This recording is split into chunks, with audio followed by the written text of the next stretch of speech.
What is up, Sexy Beast, Crazy Rabbit here, and today we're doing the Nazi Zombie storyline, and we're going to be doing Ascension and 5.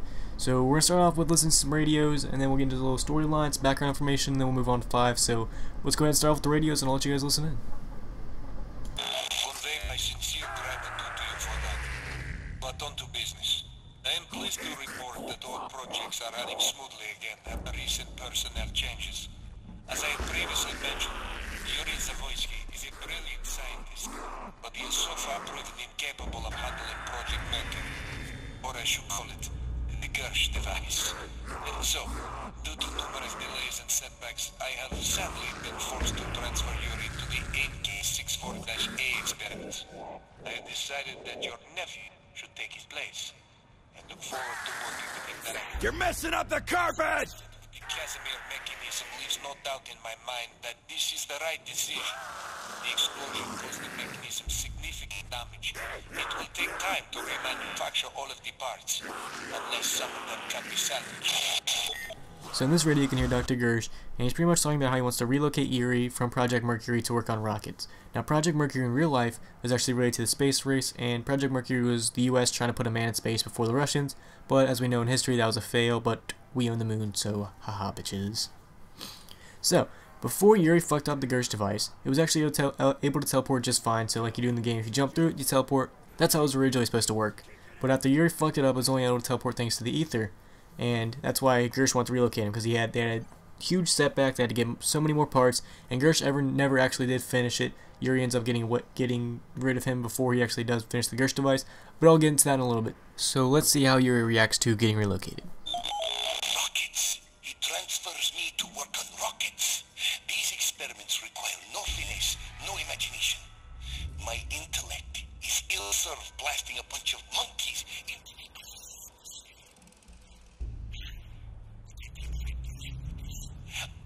I gotta get some ammo before the bloodshed can continue! After hours research, no one else really understands what Project Mercury is capable of. Until then, this lab will have to do. Wait, is it a Matrosh doll? Is someone at the child? Found the box today. Some Rebenka left his teddy bear in it.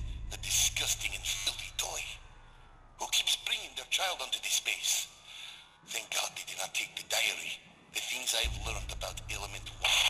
I'll have to conduct this research on my own, away from the destructive hands of Gersh. His research into Project Mercury has stalled. But will he be transferred? I doubt it. As long as Project remains on track, his friends I must...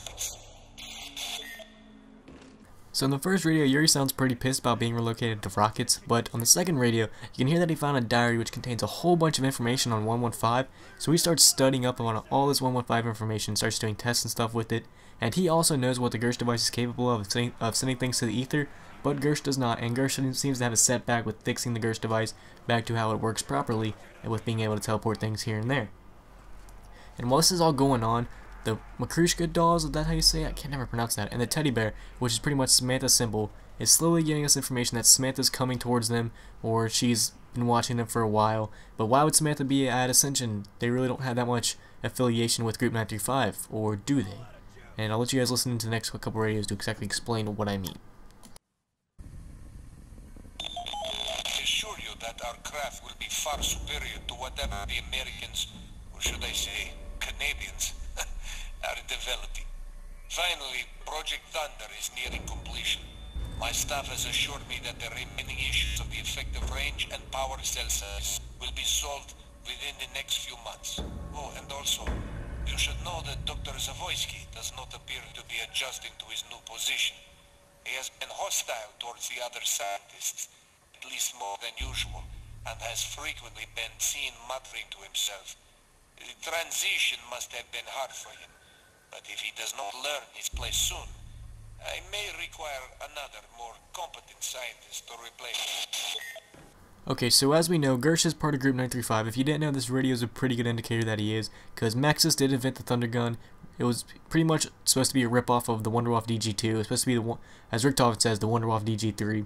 And Gersh was pretty much trying to perfect it. He was trying to make the range longer and it hold more ammo, which if you really play with the Thunder Gun in the real game, it doesn't really have that much ammo capacity. But I think the range is pretty good. So he's pretty much trying to make all this better, and he slowly starts noticing that Yuri, which is pretty much the Savoy ski guy he mentions, is slowly starting to become a little bit insane. He's starting to be more hostile towards everybody else. Maybe this is because Samantha's trying to control his mind, or this is just side effects from 115, or it could be both. So he starts to become more hostile, and then Gersh jokes about replacing it with another scientist. So let's get into the final radio, and then we'll get into some really serious questions. Oh, hi, Dempsey! Just what I need, a crappy Russian Oh, toy. my head. I can't enter. I can't. Oh, I can't stop it. Keep it out. Why won't she leave me alone? Calm down, Yuri. Calm down. No, no, I won't. Shut up, shut up, stop, stop. You stop. Fine. Okay. Okay. I will. This had better be good, Yuri. The fact that you are even in this lab again is reason enough to have you permanently removed. You've done anything that will ruin its inspection tomorrow. Do not worry. You will not be disappointed. In fact, I'm sure you won't forget it. But I can't take all the credits. If you will do me the honors.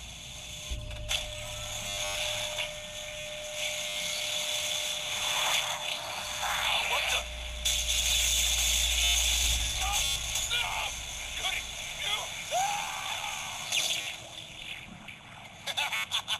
You fat pig! Enjoy your bib! Oh no. No! No, no, no, no! No, no, no, no, no! What have I done? What have I done? Alright, so in the first video you can hear Yuri, and he's pretty much starting to get taken over by Samantha. She slowly but surely takes over his mind, and then he eventually pretty much gives in, and she's completely in control of his mind. In the second radio you can hear Yuri, he pretty much approaches Gersh, and Gersh is like, "What the hell are you doing? You better get out." And Yuri's like, "Don't worry, you will not be disappointed. In fact, I'm sure you won't forget it, but I can't take all the credit if you'll do it for me." And then he throws the Gersh device, and Samantha says, "You having fun?" Gersh gets sucked in, and then Yuri says, "You fat pig, enjoy your bib." And then he laughs, and he goes, "Oh no, no," and when he switches back to reality. So, after Gersh gets sucked into the ether, he's pretty much going to get attacked by Samantha. But the only problem I have is, why would Samantha target Gersh out specifically?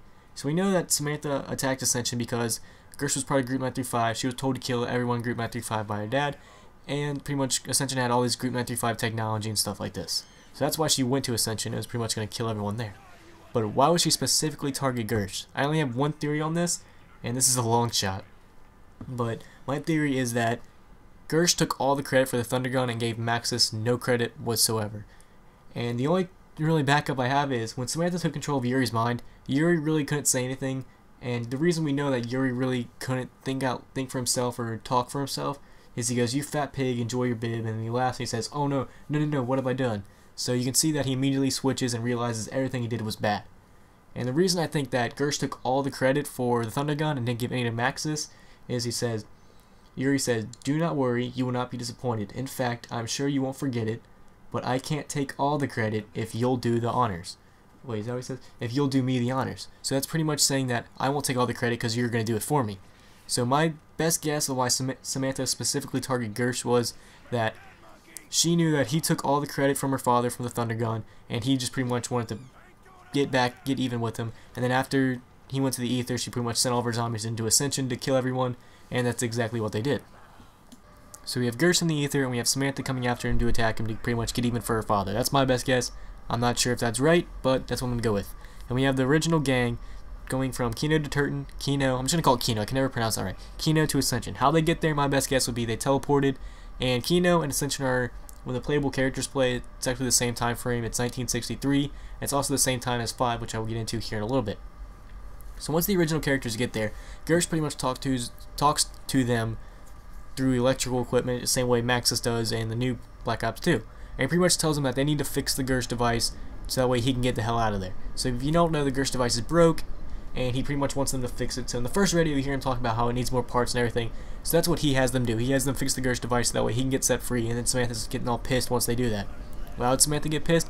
Well, because now she can't get revenge for her father on Gersh, and everything goes to hell. But why would they go to Ascension in the first place? My best guess was they needed the Gersh device.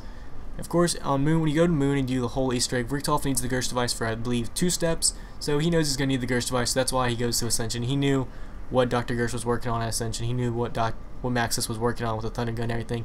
So that's exactly why the gang headed there, and this is exactly the time frame when Dempsey and Takeo start remembering some things. Of course, Takeo is the first one to start remembering things. When he pack-a-punches, you can hear him say, you know, he's going to destroy Group 935 and get back at Richtofen. And you can also hear Dempsey start saying stuff like, I remember seeing Richtofen before Shinonuma, but I can't quite place my eye on it. And Nikolai, of course, is being the drunk bastard. He doesn't remember anything.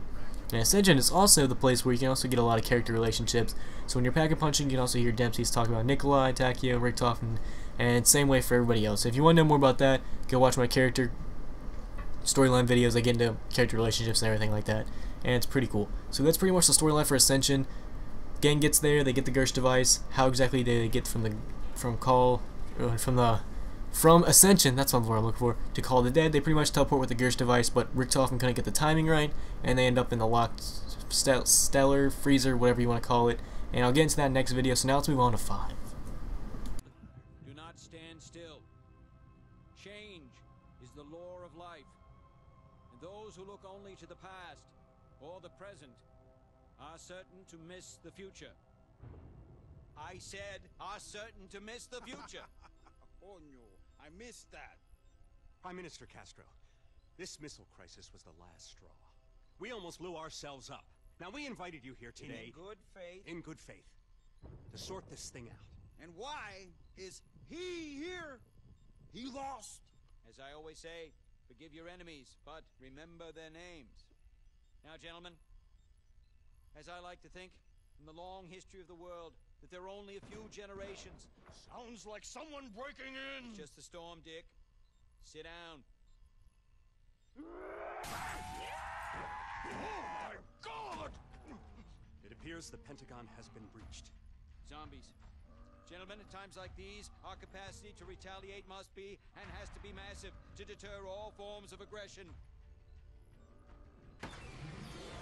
Gentlemen, lock and load. Viva la revolución. Any last words, Mr. President? Yes, Jack. Any superlative words of inspiration for our humble troops? Do not pray for easy lives, my friends. Pray to be stronger men. So I thought I'd let you guys watch the intro scene. It's pretty cool. I really like when Treyarch does that. So 5 does take place at the same time as Ascension in 1963. We can tell this by when you're playing Ascension, you hear one of the little red phones ring. You just hold X on it and you hear one of the characters from 5 quotes. And that pretty much gives us indication that they're happening at the same exact time. And 5 doesn't really have that much relevance to the zombie storyline. It is related to it, but it doesn't really impact the major storyline. So it's just a little cool extra side map that they put in there, which is not that bad. I kind of like 5. It's a really good map. I like how they did the elevators, not like they fucking dye our eyes. But that's a different topic. So how did 5 get all this teleporters, all this element 1-5? How did they get all that? So after World War II, Darius is abandoned. All this stuff's happened to it. This actually happened in real life. The U.S. was the first place to actually get into Darius, take all the information they had, and bring it back to the U.S. So that actually happened in real life. We were the first ones to get in there, take all the information that was still left there, and bring it back. So that's how we had all the teleporters and all of our 115 and all the wonder weapons we have. We reverse engineered everything they had, so that's why when you're playing 5 and you go down into the basement, you can see the Thunder Gun, the Ray Gun, and that's why we have our ghetto teleporters that can't really teleport you great, because we pretty much reverse engineered everything they had, and that's how we got all of our stuff like the Winter's Howl and everything like that, and all the 115. When we did that, we took it back to Area 51 and the Pentagon, as you can see from both maps. So, how exactly did 5 get overrun? My best guess would be Samantha pretty much saw that the U.S. was experimenting with 115 and all this stuff, and she did not want this to happen because she saw what happened at Darius, and she did not want this to repeat, so she's like, alright, let's go kill everyone. But she eventually gives up once she sees that Richtofen and all of them don't really have it that bad at Ascension because she has to focus on 2 different places. So she eventually gives up, and the characters of 5 get to live. How do we know they live? Well, because John F. Kennedy doesn't get assassinated until years later. So he still has some time to live, so we know that they eventually do end up living because all these characters do survive. Alright, so let's move on to the Pentagon Thief. So the Pentagon Thief will probably be real quick because he does resemble a character in the campaign. I can't remember what's his name because I didn't feel like looking up because I'm lazy. But he does resemble a character in the campaign. He has the same body, he has the same tattoos and everything. And that's probably Treyarch meant to put that in there. Probably a cool little Easter egg. But as we know, the campaign and zombies never really relate. So the Pentagon Thief is probably just some scientist that they were experimenting on. They probably overloaded him with 115 trying to create a superhuman like they did at Darius, and he eventually became the Pentagon Thief. He was able to teleport and stuff like that. Or they were trying to teleport on him, and maybe when he teleported, he got all these cool powers. That's probably why he could teleport and go invisible and all that stuff. No one's exactly sure, but something cool is if you kill the Pentagon Thief, it'll say something about control not restored, and if you let the Pentagon Thief go, the lady comes on and says control restored. So I think that's pretty cool and weird at the same time. But yeah, that's pretty much 5 storyline. It doesn't really have that much relevance to the actual storyline, but it does make sense in terms of the whole storyline as a whole. So that's pretty cool. And that's pretty much it. 5 and Ascension, and the next video will be Call of the Dead and Shangri-La, because I'll be able to fit both of those in the same map, because Shangri-La already explained most of that in the first Nazi Zombie storyline. And if you guys could, please leave a like and subscribe if you're new. Peace.